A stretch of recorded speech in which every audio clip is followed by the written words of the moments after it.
룻기.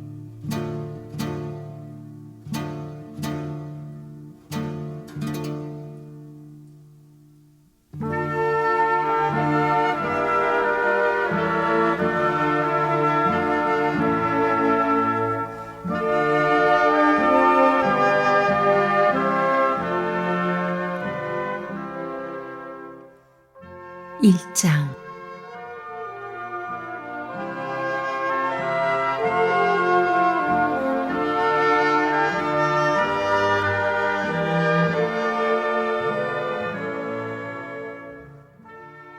옛적 사사들이 이스라엘을 이끌던 시절 그 땅에 기근이 들었다.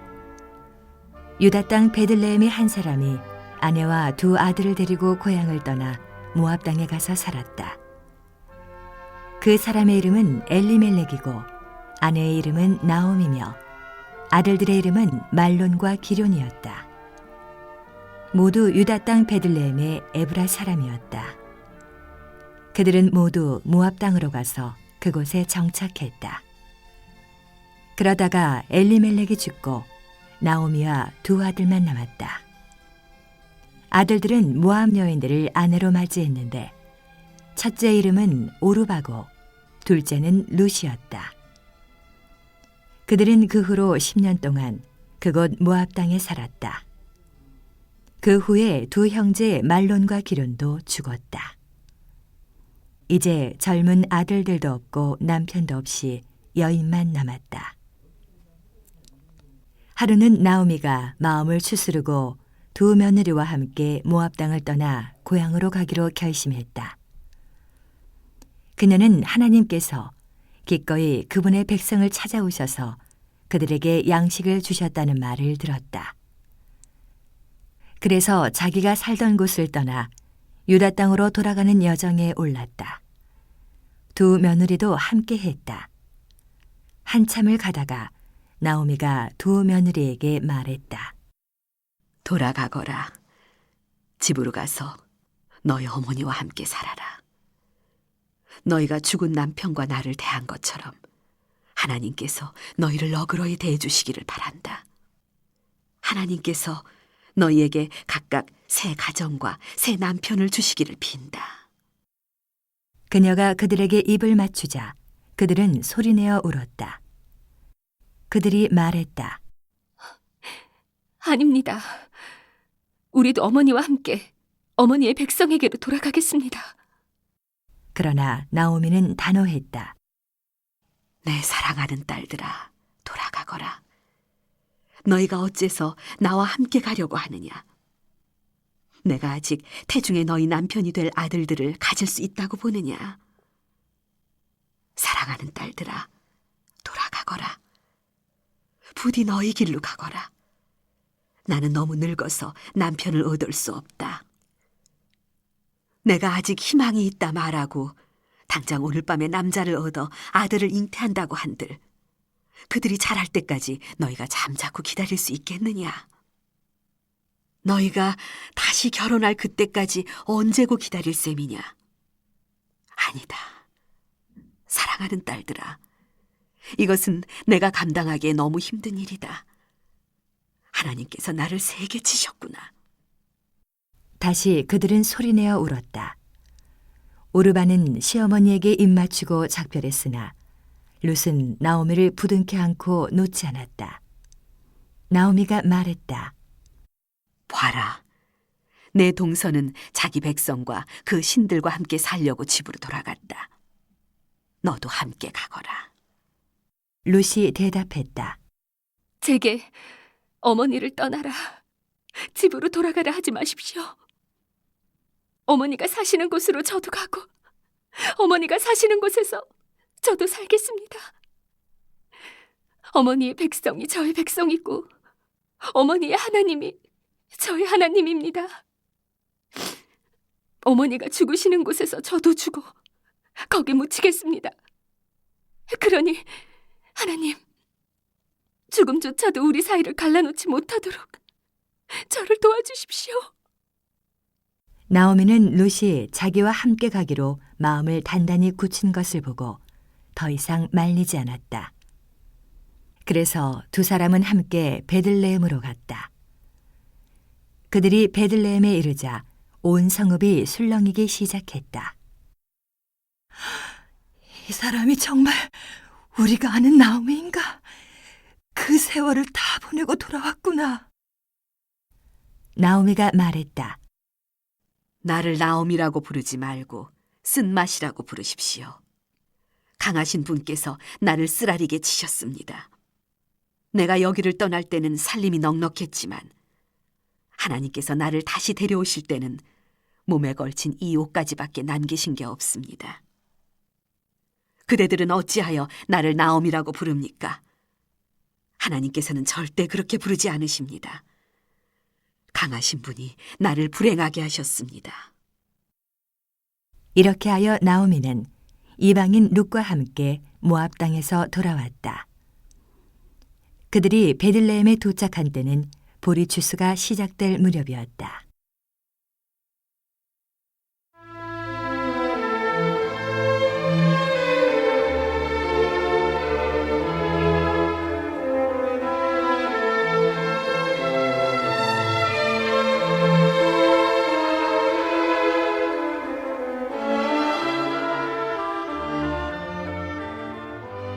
이장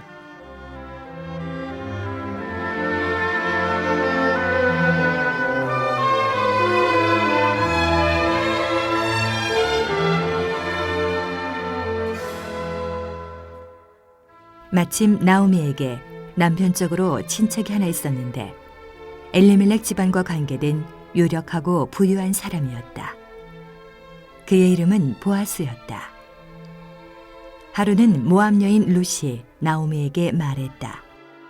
일을 해야겠습니다. 나가서 추수하는 사람 중에 누군가가 저를 친절히 대해주면 그 사람을 뒤따라가며 곡식단 사이에서 이삭을 줍겠습니다. 나오미가 말했다. 그렇게 해라, 사랑하는 딸아. 그리하여 룻은 밭으로 나가 추수하는 사람들 뒤를 따라가며 이삭을 줍기 시작했다.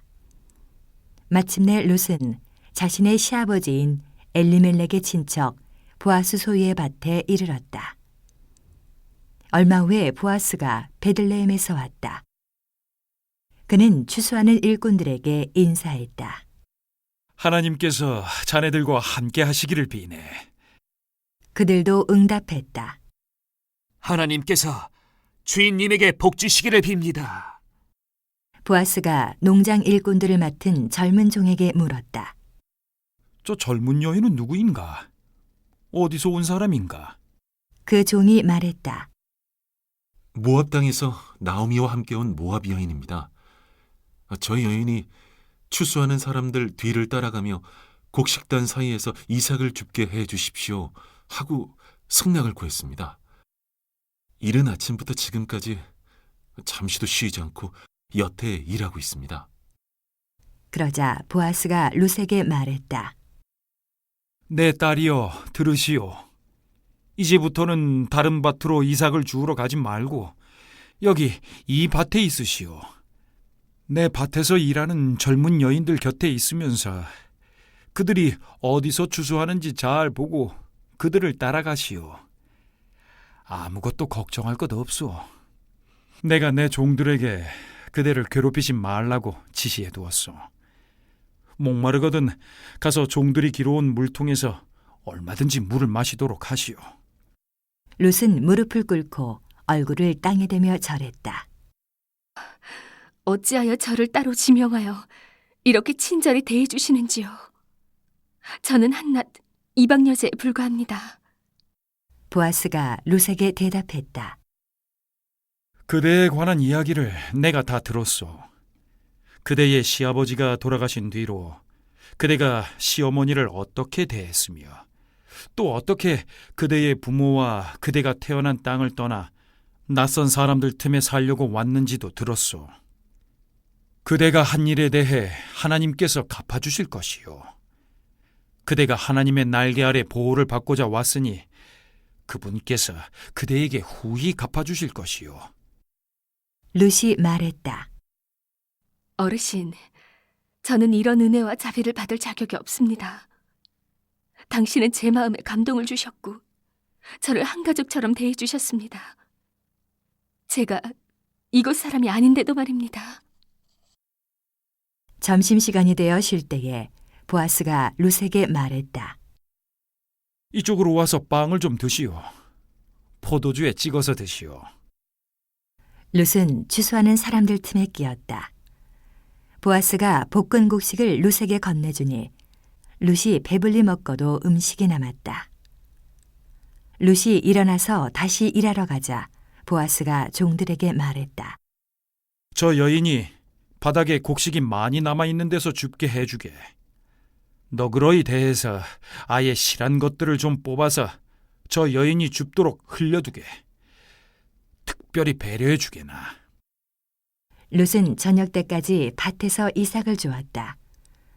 모은 이삭에서 나달을 떨고 보니 보릿자루가 거의 가득 찰 정도였다. 룻은 주운 이삭을 모아 성읍으로 돌아가서 그날 일의 결과를 시어머니에게 보였다. 그리고 점심때 먹고 남은 음식도 드렸다. 나오미가 룻에게 물었다. 오늘 누구의 밭에서 이삭을 주었느냐? 너를 이렇게 잘 돌봐준 사람이 누구이든 하나님께서 복 주시기를 빈다. 룻이 시어머니에게 말했다. 오늘 제가 일한 밭의 주인 말인가요? 그의 이름은 보아스입니다. 나오미가 며느리에게 말했다. 하나님께서 그 사람에게 복 주시기를 빈다. 하나님께서 아직까지 우리를 버리지 않으셨구나.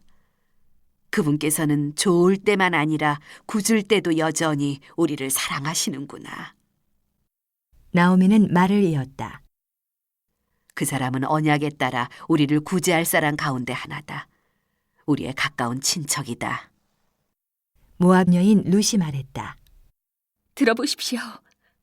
그가 또 저에게 내 밭의 추수가 끝날 때까지 내 일꾼들과 함께 있으라고 했습니다.